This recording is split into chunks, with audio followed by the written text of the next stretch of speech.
Hello friends, welcome back to our channel home science कक्षा। मैं doctor शालू गर्ग आज आप लोगों के लिए एक नया टॉपिक लेकर आई हूँ। What is puberty. प्यूबर्टी एक ऐसी स्टेज है जहाँ बच्चा बायोलॉजिकली प्रोसेस से गुजरता है और एडल्टहुड की तरफ बढ़ना शुरू हो जाता है, जिसमें कि उसके सारे बॉडी पार्ट्स, बॉडी ऑर्गन्स धीरे धीरे पूरी तरह से बनने शुरू हो जाते हैं। अगर हम प्यूबर्टी में देखें तो प्यूबर्टी में जो फीमेल्स में चेंज आते हैं उनमें जो उनकी ग्रोथ है उसमें हिप्स और हाइट दोनों में बढ़ने लगती हैं। उनकी ओवरीज डेवलप हो जाती हैं, ब्रेस्ट डेवलपमेंट की शुरुआत हो जाती है, अंडर आर्म्स में जो है उनको प्यूबिक एरियाज में हेयर ग्रोथ शुरू हो जाती है, मेंस्ट्रुअल साइकिल के ओवुलेशन शुरू हो जाता है।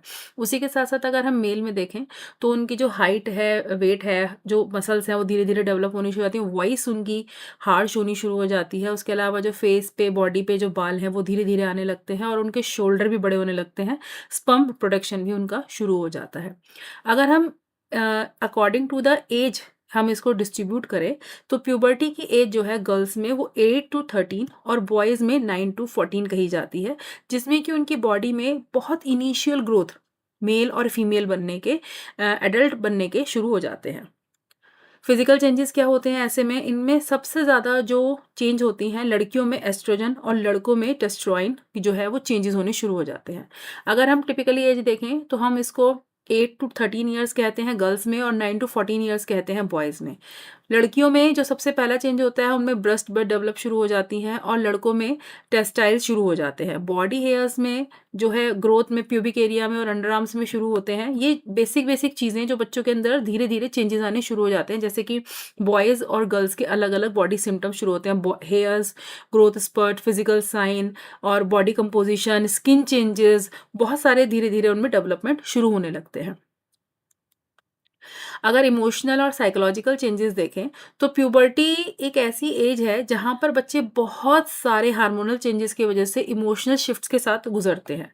अब ये इमोशनल शिफ्ट जो है उनको, जो उनका एंगर इश्यू है, सबसे पहले तो उनको मूड स्विंग्स बहुत जल्दी-जल्दी होने लगते हैं। पीयर इन्फ्लुएंस, वो अपने आस-पास के बच्चों से, अपनी एज ग्रुप के बच्चों से इतने ज़्यादा इन्फ्लुएंस हो जाते हैं। आइडेंटिफिकेशन और उनका जो इंडिपेंडेंस है, यानी कि अगर उनको पर्सनैलिटी बार-बार अपना शीशा देखना उनको अच्छा लगता है, बार-बार मिरर में खुद को देखते हैं, लेकिन अगर पेरेंट्स किसी चीज़ के लिए उनको मना करते हैं तो वो काम उनको ज़रूर करना होता है। ये उनका बेसिक एक उनकी बॉडी के अंदर हो रहे चेंजेस की वजह से होता है। उसके अलावा जो अपना अपोज़िट सेक्स है उसकी तरफ उसका अट्रैक्शन शुरू हो जाता है, रोमांटिक अट्रैक्शन शुरू हो जाता है इन बच्चों में। मूड स्विंग्स जैसे कि मैंने बताया आपको। उसके अलावा जो पीयर इन्फ्लुएंस है, अपने फ्रेंड्स के साथ उनको पूरा टाइम स्पेंड करना होता है और उनको उन्हीं की बात बिल्कुल सही लगती है। कौन-कौन से ऐसे फैक्टर्स हैं जो इस एज ग्रुप के बच्चों को परेशान करते हैं या उनको प्रभावित करते हैं? किसी भी बच्चे की जब प्यूबर्टी एज शुरू होती है तो डिपेंड करता है जेनेटिकली उसको क्या पीछे से जेनेटिक्स क्या उसको जीन्स मिले हैं जिनकी जो उसकी फैमिली हिस्ट्री रही है, उसी के अकॉर्डिंग बच्चे का जो रीसेंट डेवलपमेंट है वो उसके रिलेटेड ही होता है। दूसरा जो मेन पार्ट होता है वो न्यूट्रिशनल, यानी कि बच्चे को इस एज में वेल न्यूट्रिशन मिलना बहुत ज़रूरी होता है। अदरवाइज अगर वो माल न्यूट्रिशन हो जाए तो उसको क्रॉनिक डिजीज़ भी हो सकती हैं।